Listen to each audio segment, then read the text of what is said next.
So, we would start with turbulent flow in this class. Before we start the turbulent flow, the treatment of turbulent flow, which as I mentioned before is quite complicated, I would start with something very simple. Let us think of fully developed flow in a horizontal pipe. So, whenever you have a flow in a horizontal pipe, and if we consider steady state, and since it is horizontal, there is no effect of body forces. So, what the flow only takes place as a result of applied pressure gradient. So, if you apply pressure, the fluid starts to flow, but in order when it attains a steady state condition, that means the velocity at any specific location is not a function of time, then this pressure gradient must be balanced by an opposing force, and the opposing force is provided by the friction of the fluid. So, if one writes the Navier-Stokes equation, the z component, the axial component of the Navier-Stokes equation in a cylindrical coordinate system for steady flow, steady fully developed flow in a horizontal pipe, the form of that equation would look something like this, where all the convective terms are going to be 0. This is del p del z with a minus sign, and since it is cylindrical system, this denotes the viscous forces acting on it. So, this is the gradient of pressure, the pressure gradient which is forcing the fluid to flow, and this is the shear stress which is opposing the motion of the fluid. So, at steady state fully developed condition, this would be the equation for the z component of equation of motion. So, one would be able to integrate this equation and to obtain a constant of integration as c, and we all know that at r equals 0, that at the center line the shear stress must be equal to 0. So, if the shear stress is 0 at the center line, that is at r equals 0, center line of the pipe at r equals 0, we should give us the integration constant to be equal to 0.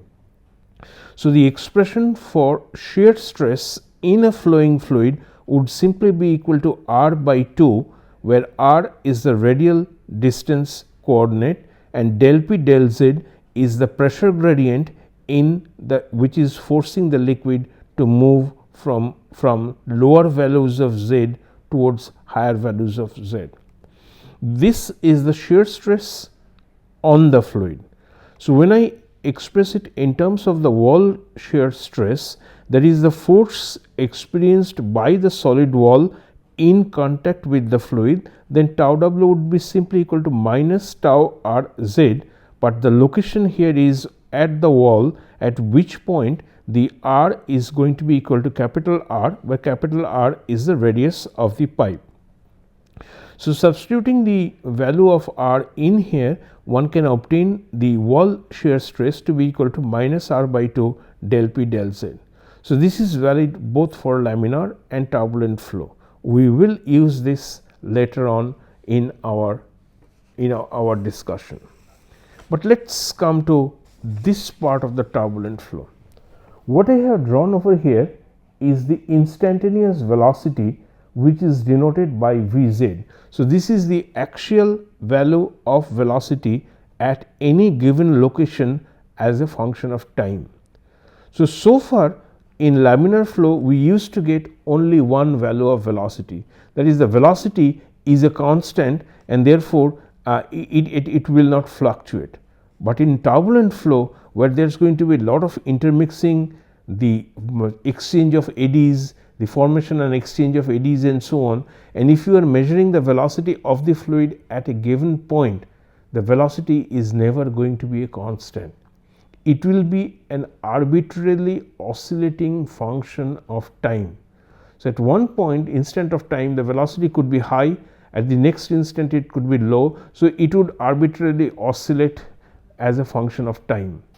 Now, if you integrate this over entire time, if you find a time average of this velocity, where the averaging is done over a time scale which is large enough in comparison to the time scale of oscillation. So, if it is oscillating like this, you are averaging over a large time. and therefore, the value you would thus obtain would be a constant. It would be independent of oscillation, and this is called the time smoothed velocity. So, if you can integrate the fluctuating velocity over a large time domain, then the constant value that you are going to get out of it is known as the time smooth velocity. So, that is the first difference between laminar flow and turbulent flow. In laminar flow, the velocity is a constant, but in turbulent flow the velocity can fluctuate. So, the instantaneous value measured at different points of time could have a different value. So, it is better always to express a time smooth velocity rather than an instantaneous velocity. So, what I have drawn over here, this Vz denoted by the black line is the oscillating velocity, whereas if you take a time smooth average, then the red line that I have drawn and denoted by V bar Z is the time smooth velocity. So, one can express the instantaneous velocity as the sum of the time smooth velocity and then a fluctuating component, whatever be this fluctuating component. The fluctuating component can be positive, the fluctuating component can be negative. So, the instantaneous velocity is a function of the time smooth velocity and the fluctuating component of the velocity. Now, if you look at the fluctuating component of the velocity, and if you decide to take a time average of the fluctuating component, then you can clearly see that this would be equal to 0. That means, at fluctuating component, when you take the average over a large time domain, then the fluctuating component will be 0. However, V prime Z square, if you take the time average of this is not going to be equal to 0. Okay. In fact, the fraction Vz square time smooth, the square root of this divided by Vz is known, it's essentially a measure of turbulence.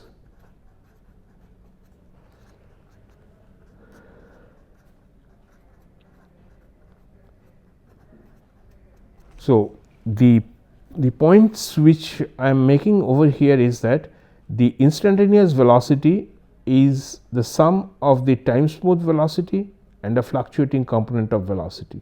The fluctuating component of velocity, since it can be positive and negative, it can vary both, it can become both positive or negative. So, if you find out the time smooth it over a large time domain, then V prime Z would be equal to 0, but V prime Z square, if you take the time smoothing of that, will not be equal to 0. So, sometimes the measure of turbulence is expressed as the square root of the time smooth velocity squared divided by the velocity divided by the time smooth velocity, and this is known as the measure of turbulence. But again, the point here is that the velocity fluctuates. The fluctuating part, when you take the time smooth, is equal to 0, but the square of that is not going to be equal to 0. So, now we move on to the Navier-Stokes equation, the equation of motion, where all velocities are expressed in terms of a time smooth velocity and a fluctuating velocity. This is written for the x component of Navier-Stokes equation. Similar to velocity, when we come to the pressure term, the pressure will also be in turbulent flow, the pressure will also have a time smooth component and a fluctuating component. So, the other terms are going to be del x of rho Vx times Vx like before, but the velocities are now expressed as the sum of time smooth and fluctuating. Similarly, for Vy time smooth fluctuating, this is the same. For Z also I can have the sum of time smooth and fluctuating, and the shear stress term will also have a time smooth and a fluctuating, and I have the normal body force. So, there is nothing different, nothing unusual about this equation, except all velocity terms and the pressure term are expressed as a sum of a time smooth component and a fluctuating component. The same equation can, similar type of equation can also be written for the equation of continuity. What we do this at this point is we take a time smoothing of the entire Navier-Stokes equation. So, if we take the time smoothing of this equation, then obviously this term would disappear, this term would disappear.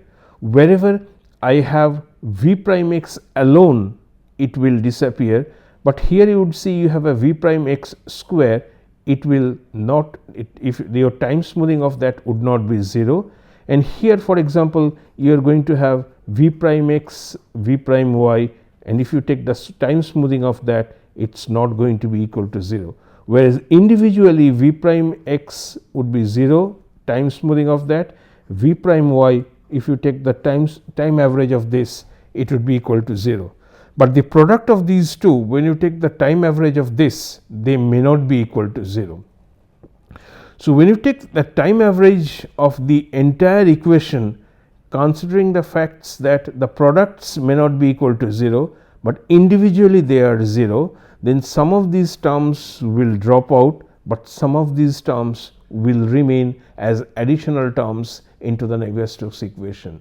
And most of the additional transport of momentum that one would encounter in turbulent flow appears as a result of these fluctuating components of velocities. These fluctuations are characterized by the formation of eddies, and therefore these fluctuating components would give rise to additional stresses which are not visible, which are not important for the case of laminar flow, whereas we have a velocity which remains constant over time, but in turbulent flow it keeps on changing. So, the products of these fluctuating components denote additional transport of momentum, unlike in laminar flow. So, these explain the presence of these terms explains why the transport of momentum is more in the case of turbulent flow as compared to laminar flow. So, when you take the time smooth of this equation, what you get is, as I mentioned, the left hand side would simply be this term, the pressure term would only have the time smoothing term, and these three terms, they are identical with the equation that you would get in laminar flow. This term is identical that you would get in laminar flow. The Gx, the body force term, would also be identical as in laminar flow. However, these three additional terms appear automatically in Navier-Stokes equation, which are products of the fluctuating components. Remember, I am writing it for the x component. So, therefore, v prime x appears in all three. The time smoothing of the product of these fluctuating components will not be 0, and collectively they are referred to as Reynolds stresses. And the Reynolds stresses, they are responsible for the additional transport, turbulent transport of momentum over and above that one would expect in the case of laminar flow. So, up to this part, this is the laminar flow equation, and the three terms known as the Reynolds stresses, they essentially refer to the Reynolds stresses or the additional transport terms. So, the next question is, we understand that in the case of laminar flow of a liquid through a pipe, we get a velocity profile. We know that the velocity profile is parabolic in nature, with a maximum in the velocity at the center line. We also have an idea of how would the velocity vary inside the boundary layer in laminar flow.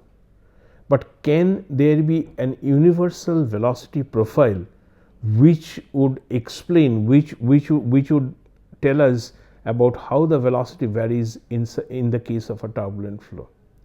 Unfortunately, there is no such universal velocity profile which can be used from a point very close to the solid surface all the way up to the central line of flow when the flow is taking place in a pipe.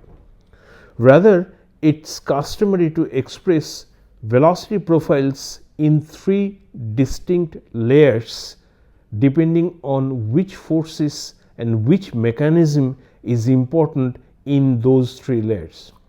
So, if you think of the layer which is very close to the solid surface, the effects of viscosity are important. So, this region where the effect of viscous forces are important, this region is termed as the viscous sublayer. So, in the viscous sublayer, the viscous forces are important, whereas if you go towards the core of the pipe, in that zone which is far from the pipe wall, the effect of viscosity would be negligible, and most of the momentum transport is going to be governed by the formation, exchange and transport of eddies.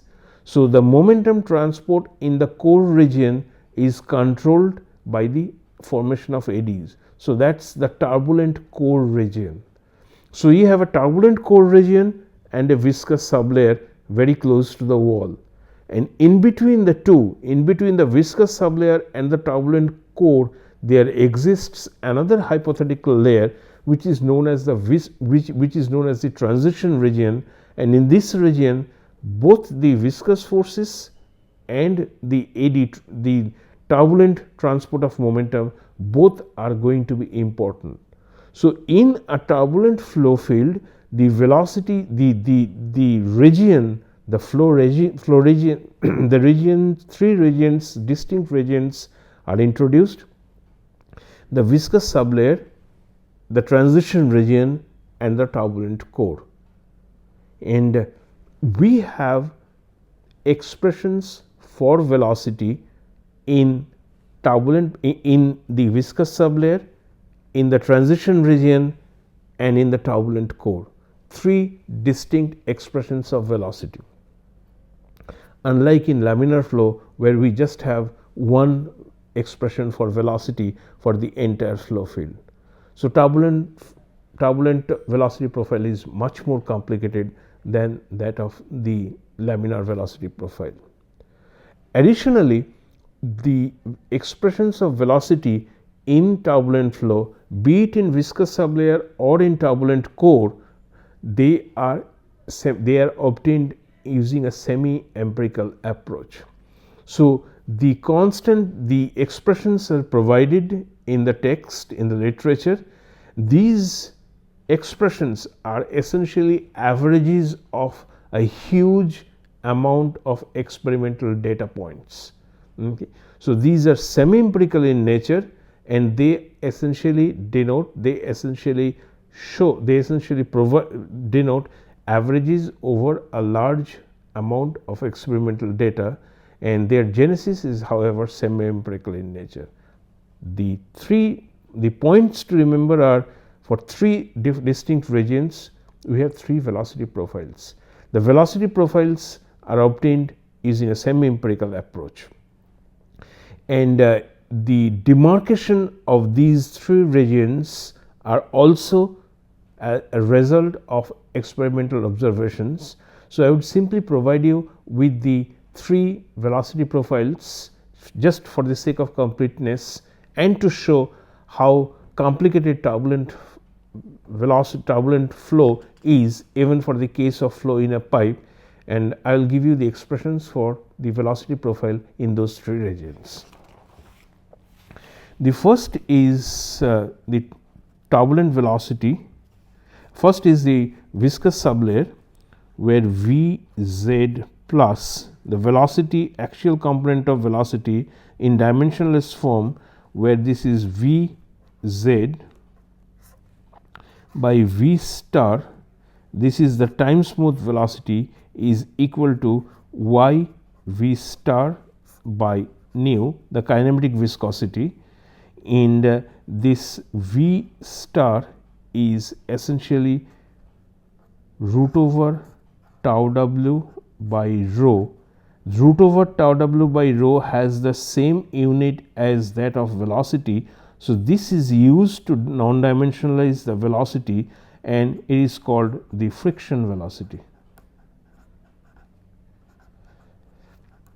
And y v star by nu, again it is the non-dimensionless distance from the wall.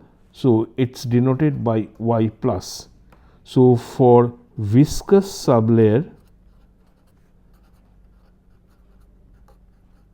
where the viscous forces are important, the velocity profile would simply be equal to Vz plus, which is by definition the time smooth axial velocity divided by friction velocity.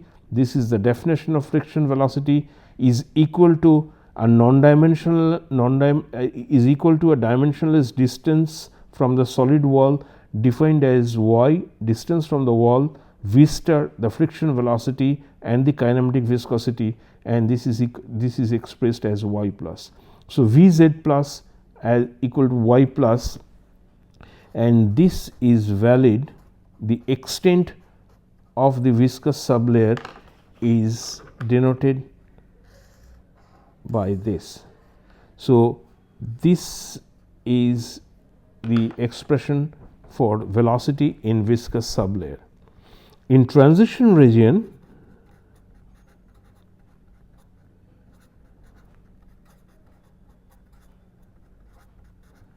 the proposed profile is Vz by v star, friction velocity again, that means which is equal to Vz plus is 2.5 ln y v star by nu plus 5.0, where the region of applicability is 5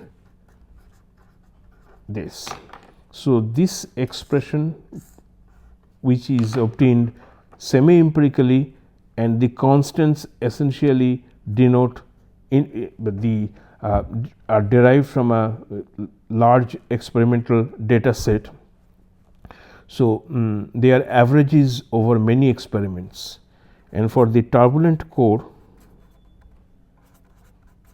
the expression is Vz plus is equal to 1 by 0.36 ln y plus 3.8, where y plus is greater than equal to 26. So, in other words, there is nothing called an universal velocity profile in turbulent flow. Okay. People have tried different means, different statistical techniques to obtain an expression for velocity profile in turbulent flow. However, the most common accepted way of treating turbulent velocity profile is to use 3 different zones and 3 different expressions for velocity that are obtained semi empirically, and the constants are essentially averages over a huge quantity of experimental data which are obtained. So, viscous sublayer, transition, and the turbulent core. And you obviously can sense how difficult it is to express everything in terms of an universal velocity profile in turbulent flow. So, there is no such, it is so difficult to use an universal velocity profile. However, there is a velocity profile entirely empirical in nature, which is known as the 1/7 power law, that has been very successful in expressing the experimental results over a large domain of distance from the solid wall. So, here we have an expression of velocity as a function of distance from the solid wall, which is expressed, which is totally empirical in nature. But for some reason this empirical velocity profile has been proven to be very successful in expressing the velocities over a large value of Reynolds number, and this is known as the 1/7 power law profile, which I am going to show now. The power law profile, the power law equation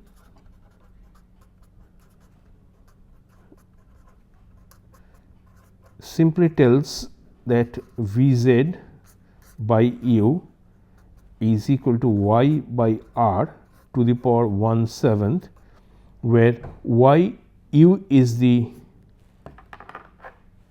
centerline velocity,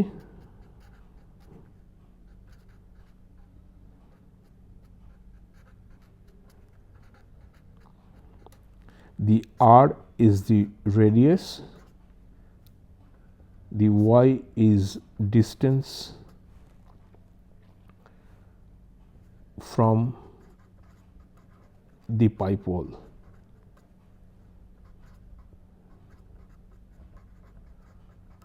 The region of applicability of this equation is if Reynolds number is within the range of 10 to the power 4 to 10 to the power 5. So, if Reynolds number is in this zone, it is entirely empirical in nature. So, this is empirical in nature. So, this would give us a profile Vz by u to be y by r to the power 1/7. This is also known as the 1/7 power law profile.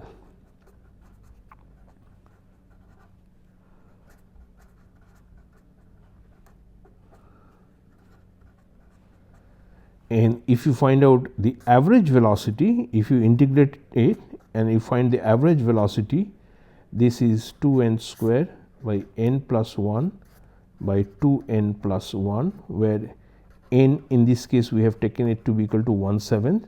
So, for n equals 1 by 7, then V bar by u is equal to 0.8. Compare this with the case of laminar flow, where this constant is equal to 0.5. So, compared to a laminar velocity profile, the profile in turbulent flow is going to be flatter near the center. So, for the case of laminar flow, the velocity profile is parabolic in nature, and for the case of turbulent flow, it is going to be flat at the center. Higher the value of Reynolds number, the more turbulent it is, the length of this flat region, relatively flat region, where the velocity profile is not a function of r, will keep on increasing. So, in the extreme limit, when you have a very highly turbulent flow and the entire pipe can also can approach a velocity profile which is flat. Okay. So, you are going to go from a plug flow in the case of parabolic velocity distribution in the case of laminar flow to almost like a plug flow in the case of highly turbulent flow. So, this expression, the 1/7 power law, is extremely successful in fitting the experimental data with relatively high accuracy. However, there is one catch. The catch in this is that the 1/7 power law profile can fit the data points of the velocity very well when the distance from the solid wall solid wall is slightly higher. In other words, this profile fails when you approach the solid wall. So, the 1/7 power law, though successful in expressing the velocity with sufficient accuracy, it cannot track the profile when you approach the solid wall. In fact, when the value of y by r, that is the distance from the solid wall non-dimensionalized by the radius, is less than 0.04, it gives you can work it out infinite velocity gradient at the wall.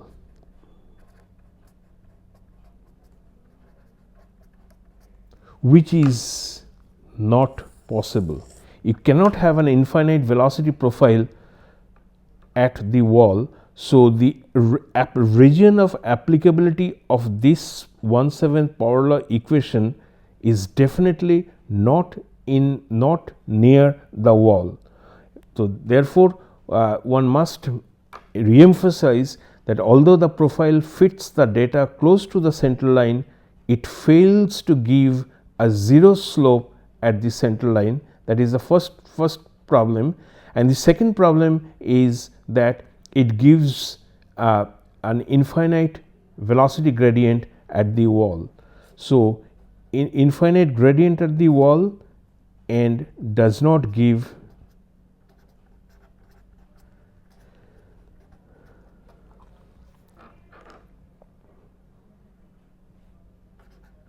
zero slope at the center line.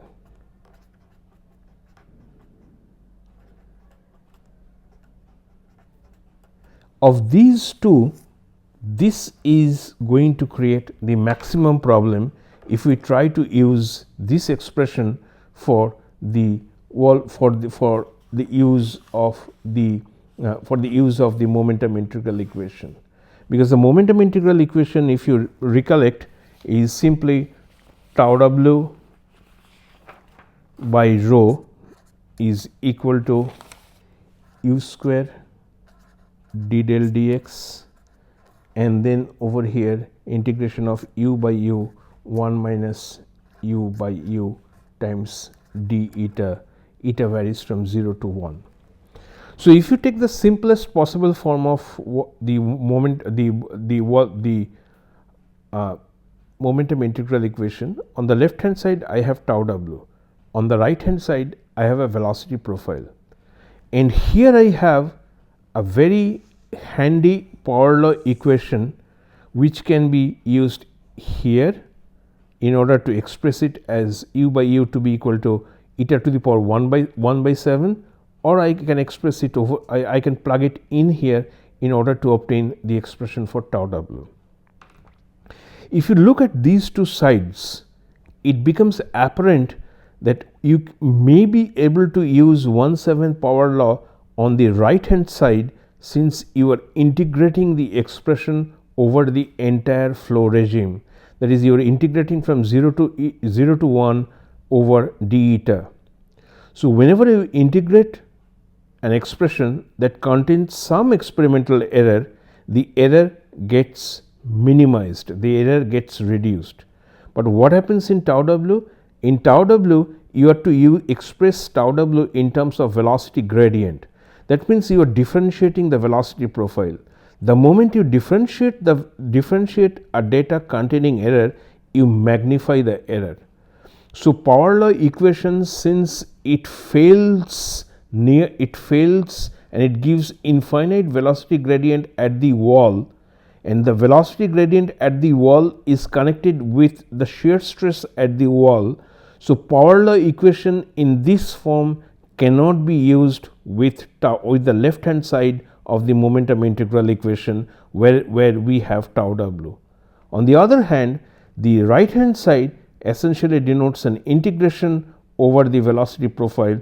So, power law 1/7 power law is an ideal candidate to be used on the right hand side of the momentum integral equation. So, when we try to plug in a universal velocity profile on the left hand side of the momentum integral equation, the problem we see is that there is no such thing as an universal velocity profile. At the best, we have 3 velocity profiles in 3 regions, which makes it difficult, cumbersome to be used with the momentum integral equation. And the whole purpose of momentum integral equation is to simplify the entire process. So, we cannot use those 3 profiles. Now, we have a 1/7 power law profile which fits the data rather well near the center line, but it does not do it so good a job near the pipe wall. So, we can use it on the right hand side of the momentum integral equation where we integrate the profile. The left hand side of the momentum integral equation contains wall shear stress, and wall shear stress is generally expressed in terms of velocity gradient at y equals 0. And we know that 1/7 power law fails measurably when y approaches 0. It predicts an infinite gradient which is impossible, which is physically indefensible, and therefore 1/7 power law cannot be directly used to evaluate the wall shear stress and therefore the left hand side of the momentum integral equation. So, in order to use momentum integral equation for turbulent flow, we will use 1/7 power law for the right hand side, but we cannot use 1/7 power law for the left hand side, and we have to devise something else. So, that is what we will discuss in the next class.